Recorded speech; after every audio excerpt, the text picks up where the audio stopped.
महाराज, हमारे महाराज आपके छोटे राजकुमार और उनकी पत्नी से मिलना चाहते हैं महाराज। सैनिकों की यह बात सुनकर राजा थोड़ा सा परेशान हो जाता है, लेकिन अब राजा के पास हाँ के अलावा दूसरा कोई विकल्प नहीं रहता।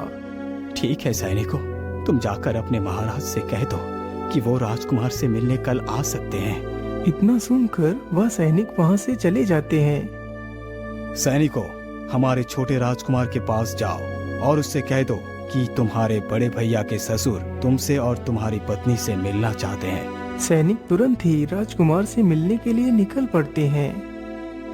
वह दोनों सैनिक जल्दी ही राजकुमार के पास पहुंचकर उन्हें सारा संदेश सुनाते हैं और वहां से वापस चले जाते हैं। हे भगवान, आखिर ये सब मुझे चैन से जीने क्यों नहीं दे रहे? हर कोई जानबूझकर मेरा मजाक क्यों बनाना चाहता है? काश कि तुम मेरी बात को समझ पाती और कुछ बोल पाती तो मेरी समस्याएं कुछ कम हो जाती। राजकुमार के मुख से यह बात सुनकर वह बंदरिया राजकुमार को इशारे में कुछ कहती है। अरे तुम्हें क्या हुआ? तुम क्या कहना चाहती हो? तभी वह बंदरिया राजकुमार को कोई वस्तु देती है। वह वस्तु एक मिट्टी के घड़े का टूटा हुआ टुकड़ा था। अरे ये क्या? ये तो एक मिट्टी के घड़े का टुकड़ा है, लेकिन इसके ऊपर तो कुछ लिखा हुआ भी है। क्या लिखा है? हे राजकुमार, तुम्हें तुम्हारी सारे सवाल के जवाब जरूर मिलेंगे। तुम इस घड़े के टुकड़े को उस पेड़ के पास लेकर जाओ जहाँ पर मैं तुम्हें मिली थी। उसी पेड़ के खोखले तने में तुम्हें इस टुकड़े को डालना है और वहीं पर खड़े होकर जवाब का इंतजार करना है। आखिर उस पेड़ के पास मुझे क्या जवाब मिल सकता है? मुझे चलकर देखना चाहिए। अच्छा ठीक है, तुम यहीं पर रहना, कहीं जाना नहीं, मैं जल्दी ही लौटकर आ जाऊंगा। इतना कहकर राजकुमार अपने घोड़े पर सवार होता है और निकल पड़ता है।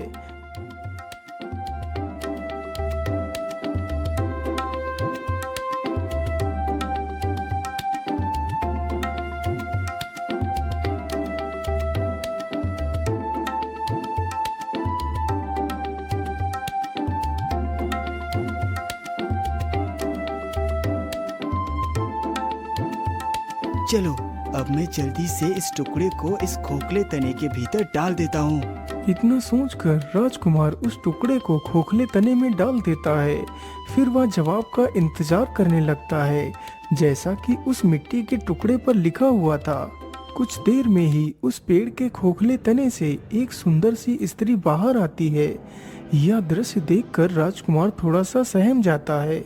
राजकुमार जी, आप मेरे साथ चलिए, आपको हमारी राजकुमारी ने बुलाया है, वह आपसे मिलना चाहती हैं। लेकिन मैं आपके साथ इतने छोटे से खोखले तने में कैसे जा सकता हूँ? राजकुमार, आप चिंता ना करें, आप मेरे साथ साथ ही चलेंगे। इतना कहकर वे दोनों खोखले तने के भीतर चले जाते हैं। राजकुमार देखता है कि वह एक अलग दुनिया में ही आ गया है। महल के चारों तरफ सुंदर फूल लगे हुए हैं और महल के पास ही एक सुंदर सी नदी बह रही है। वहाँ की सुंदरता को देखकर राजकुमार हक्का बक्का रह जाता है।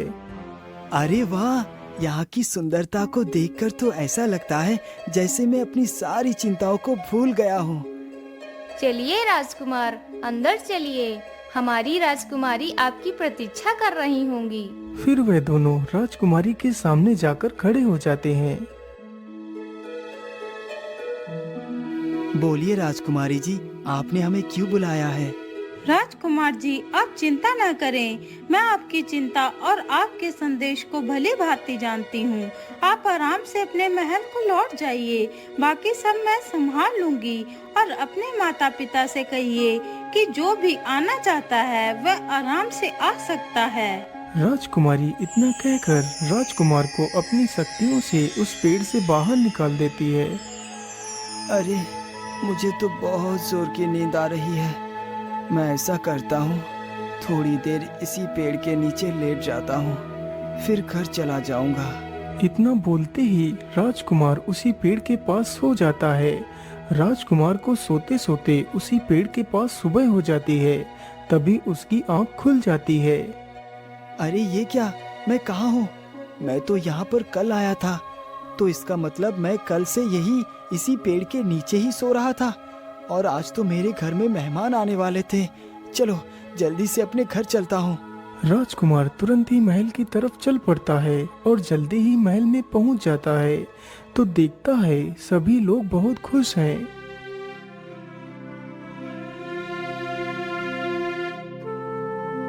वाह बेटा, तुम्हारी पत्नी तो वाकई कितनी संस्कारी है।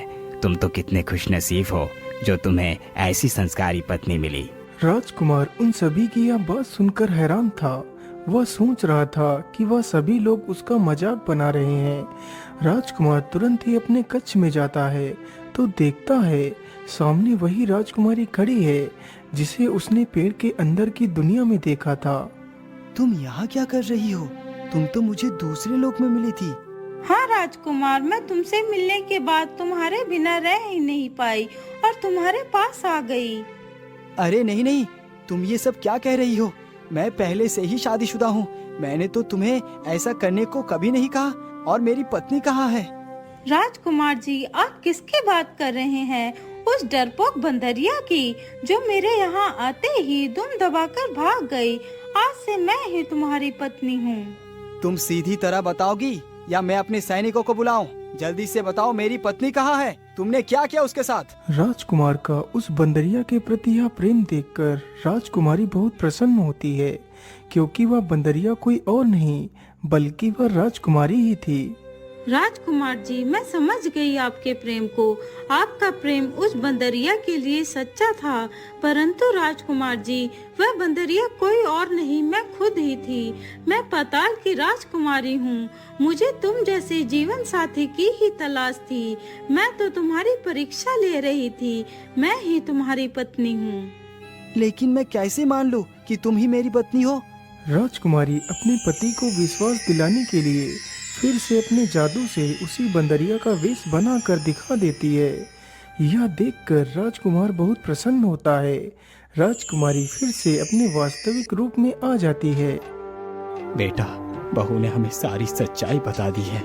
अब तुम दोनों भी राजमहल वापस लौट चलो। इस प्रकार सभी लोग खुशी खुशी अपना जीवन यापन करने लगते हैं।